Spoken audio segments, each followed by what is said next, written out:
أبطال تالتة إعدادي. النهاردة هنتكلم على الجزء الأول من الدرس التاني جغرافيا وهو تضاريس العالم.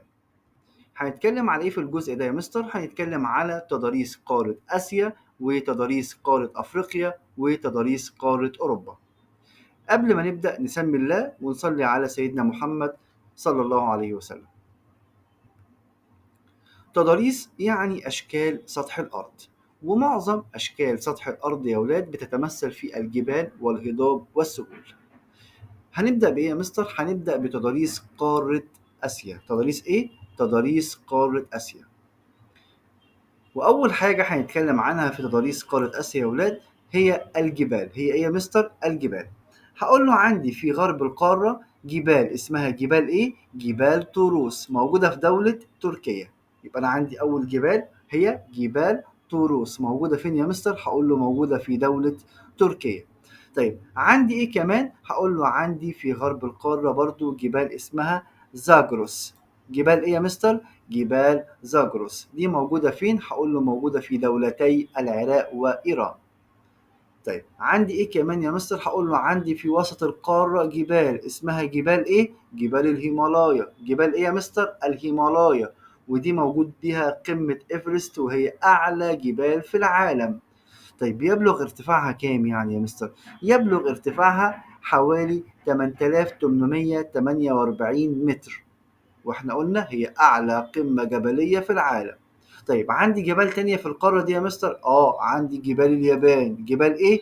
اليابان. موجودة فين؟ موجودة في شرق القارة. يبقى انا عندي تضاريس قارة اسيا موجودة عندي في غرب القارة جبال اسمها طوروس في دولة تركيا. عندي كمان جبال زاجروس في دولتي العراق وإيران.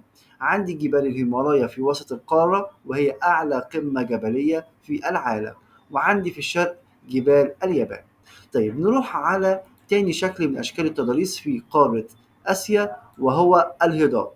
طيب عندي الهضاب هنبدأ بمين يا مستر؟ هقول له هنبدأ بوسط القارة. في عندي هضبة اسمها هضبة التبت. هضبة اسمها ايه يا مستر؟ هقول له هضبة اسمها هضبة التبت، ودي أكبر هضبة وأعلى هضبة في العالم، ومعروفة باسم سقف العالم. هقول له ليه؟ بسبب ارتفاعها عن قمم الجبال. تاني يا مستر لو سمحت، عندي الهضاب اللي موجودة في قارة آسيا. هقول له أول حاجة هي هضبة التبت، ودي موجودة عندي وسط القارة ومعروفة باسم سقف العالم. ليه؟ هقول له بسبب ارتفاعها عن قمم الجبال. طيب تقريبا ارتفاعها كام يا مستر؟ هقول له نحو 4500 متر فوق مستوى سطح البحر، وهي أعلى ارتفاعا من جبال طروس في تركيا وجبال أطلس في شمال غرب أفريقيا. ياه طبعا. طيب عندي إيه كمان من الهضاب؟ هقول له عندي هضبة اسمها هضبة الدكن. موجودة فين يا مستر؟ هقول له موجودة في وسط الهند. وعندي كمان هضبة شبه الجزيرة العربية. طيب يبقى أنا عندي الهضاب هضبة التبت في وسط آسيا، وعندي هضبة الدكن في الهند، وعندي هضبة شبه الجزيرة العربية. طيب نروح على المعلومة اللي بعدها أو الشكل الثالث من مظاهر السطح وهو السهول. السهول يا ولاد عندي سهول ساحلية، دي بتكون موجودة على إيه؟ على سواحل المحيطات، أمثلة المحيط القطبي الشمالي، وعندي كمان المحيط الهندي، وعندي كمان يا مستر إيه؟ المحيط الهادي. وكمان عندي البحار التي تحيط بقارة آسيا. وكمان عندي سواحل داخلية مثل بحر قزوين، وده مكانه بالظبط عندي في الخريطة. طيب يبقى أنا عندي السهول الساحلية دي اللي موجودة على البحار والمحيطات اللي بتحيط بقارة مين؟ قارة آسيا. طيب السهول الفيضية. السهول الفيضية طبعا ما دام أنا سمعت كلمة فيضية هقول له موجودة في آه، جانبي الأنهار. طيب عندي هنا السهول الفيضية اللي موجودة جانبي الأنهار فين يا مستر؟ في آسيا. هقول له عندي رقم واحد سهول سيبيريا في شمال القارة. سهول إيه؟ سهول سيبيريا. طيب بيجري فيها نهر إيه وإيه يا مستر؟ هقول له نهر أوب ونهر ينسي ونهر لينا. طيب تاني سهول سيبيريا موجودة في شمال قارة آسيا، بيتفرع أو بيجري فيها نهر أوب أو ينسي ولينا. طيب عندي إيه كمان يا مستر؟ عندي سهول منشوريا في شرق القارة، وعندي كمان سهول شرق الصين، وعندي أهم الأنهار التي تجري فيها هو نهر اليانجتسي تحت موجود. ماشي يا مستر. عندي إيه كمان؟ أقول له عندي سهول نهري دجلة والفرات، ده مكانهم بالظبط يا مستر. أوكي. عندي إيه كمان؟ هقول له عندي نهر السند، وده بيصب في المحيط الهندي. فين نهر السند ده مكانه يا مستر؟ أهو بالظبط هنا. طيب يبقى أنا عندي هنا السهول الفيضية تتمثل في سهول سيبيريا في شمال القارة، وسهول منشوريا في شرق القارة، وسهول شرق الصين، وكمان عندي نهر السند وسهول نهري دجلة والفرات في غرب القارة. طيب احنا كده اتكلمنا على السهول الفيضية والساحلية يا مستر، واتكلمنا على ايه؟ على الجبال والهضاب في قارة آسيا. طيب نروح على قارة أفريقيا ونتعرف على أشكال السطح بها. عندي هنا تضاريس قارة أفريقيا. أقصى الشمال عندي فيه هضبة اسمها نبدأ بالهضاب ولا الجبال؟ نبدأ بالجبال الأول زي ما احنا بدأنا المرة اللي فاتت. طيب عندي هنا الجبال، هقول له جبال أطلس موجودة في شمال غرب القارة. جبال إيه؟ جبال أطلس موجودة في شمال غرب القارة، وإحنا عارفين ودرسنا قبل كده إن جبال أطلس موجود منها جزئين، جزء في الشمال اسمه جبال أطلس التل، والجنوب اسمه جبال أطلس الصحراء، وما بينهم هضبة اسمها هضبة الشطوط. طيب هضبة الشطوط دي موجودة فين؟ هقول له في دولة الجزائر. طيب عندي هنا جبل أطلس موجودة فين؟ هقول له في دولة تونس والجزائر ومغرب. طيب عندي إيه كمان؟ أعلى نقطة جبلية في سلسلة جبال أطلس هو جبل طبقال في دولة المغرب. ماشي يا مستر. عندي إيه كمان؟ هقول له عندي جبال البحر الأحمر موجودة في شمال شرق القارة. شمال شرق القارة جبال إيه؟ البحر الأحمر في مصر والسودان وإريتريا. طيب أعلى قمة جبلية في سلسلة جبال البحر الأحمر هقول له جبل شايب البنات. طيب إيه كمان يا مستر؟ عندي شرق القارة في جبال اسمها جبال كينيا، وعندي كمان جبال كليمنجارو، والاتنين نوعهم جبال بركانية أو أنواعهم جبال بركانية نشأت نتيجة إيه؟ الصولات البركانية. طيب يعني عوامل باطنية. وجبال البحر الأحمر جبال انكسارية، وجبال أطلس جبال التوائية. عندي جبال تانية هقول له أقصى جنوب شرق القارة عندي جبال اسمها جبال دراكنسبرج. اسمها إيه؟ اسمها جبال دراكنسبرج. طيب أنا كده اتكلمت على الجبال في قارة أفريقيا. هنروح نتكلم على الهضاب. ماشي، يلا بينا مع بعض نتعرف على الهضاب داخل القارة. هقول له عندي هضبة الصحراء الكبرى أو هضبة شمال أفريقيا، ودي يا ولاد تشمل إيه؟ هقول له تشمل الصحراء الشرقية والغربية داخل مصر. ليه يا مستر؟ هي امتدادها كبير قوي كده؟ طبعا تمتد من البحر الأحمر شرقا إلى المحيط الأطلنطي غربا، ومن البحر المتوسط شمالا إلى وسط أفريقيا جنوبا. طيب إيه كمان؟ هقول له عندي هضبة البحيرات الاستوائية، ودي موجودة في وسط القارة، ودي تعتبر المنبع الدائم لنهر النيل. ليه؟ هقول له بسبب سقوط الأمطار طول العام.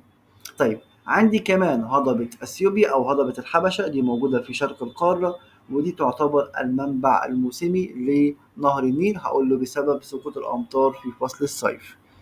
طيب عندي إيه كمان؟ عندي جنوب القارة هضبة جنوب أفريقيا، وموجود فيها نهر أورانج، ونهر إيه يا مستر؟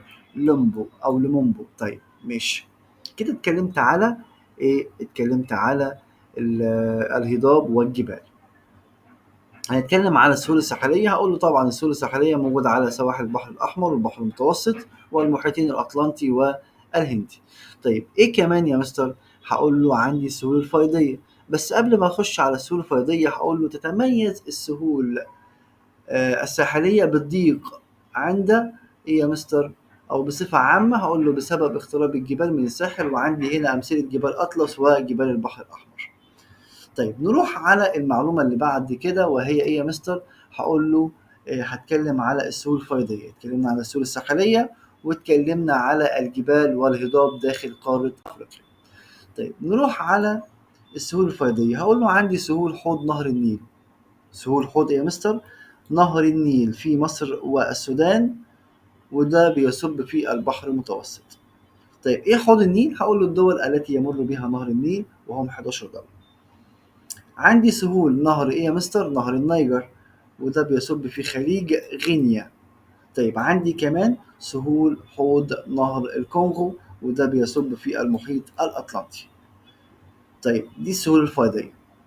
عندي إيه كمان؟ سهول صحراوية، ودي موجودة في سهول الصحراء الكبرى وصحراء كالهاري في الجنوب. وسهول الصحراء الكبرى طبعا تتمثل في سهل كلينشو في ليبيا وبحر الرمال العظيم في مصر. وبكده نكون خلصنا تضاريس قارة أفريقيا. نروح على تضاريس قارة أوروبا. تضاريس قارة أوروبا يا ولاد، عندي هنا هبدأ بمين؟ هبدأ بالجبال برضو يا مستر. أوكي. طيب عندي هنا الجبال، هقول له عندي سلسلة جبال الألب. سلسلة جبال إيه؟ الألب. دي موجودة فين يا مستر؟ هقول له في وسط أوروبا من الغرب إلى الشرق، وبتاخد مسميات عديدة في الدول المجاورة. زي إيه يعني يا مستر؟ هقول له اسمها في شمال أسبانيا جبل البرانس أو جبال البرانس، وموجودة في شبه جزيرة البرقان باسم جبال الألب الدينارية.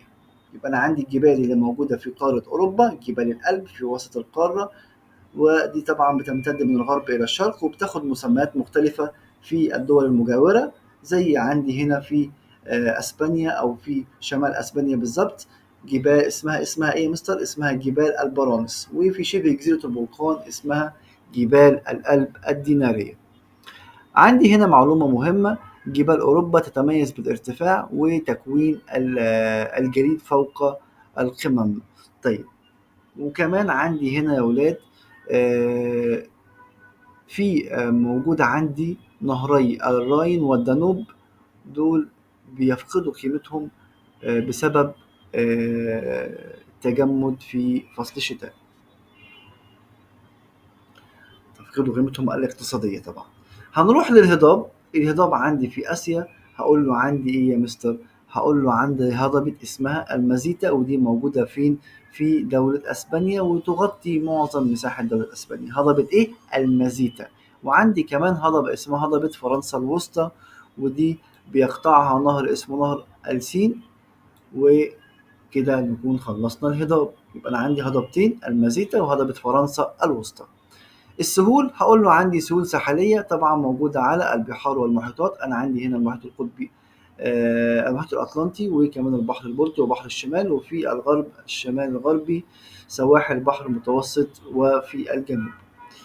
السهول الساحلية في هذه القارة تتميز بإيه؟ تتميز باتساعها وتعرجها، وده أدى إلى إنشاء العديد من الموانئ.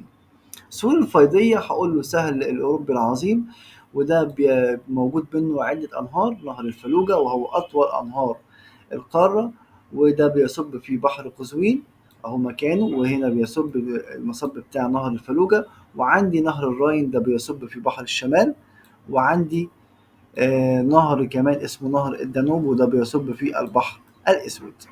وبكده نكون خلصنا تضاريس قارة أوروبا، وانتهى الجزء الأول من تضاريس قارات العالم القديم. أتمنى تكونوا استفدتوا معايا من المعلومات اللي قدمتها. ما تنسوش دعمنا بالإعجاب والاشتراك في القناة علشان يوصل لكم كل جديد. كان معاكم مستر إسلام الهواري.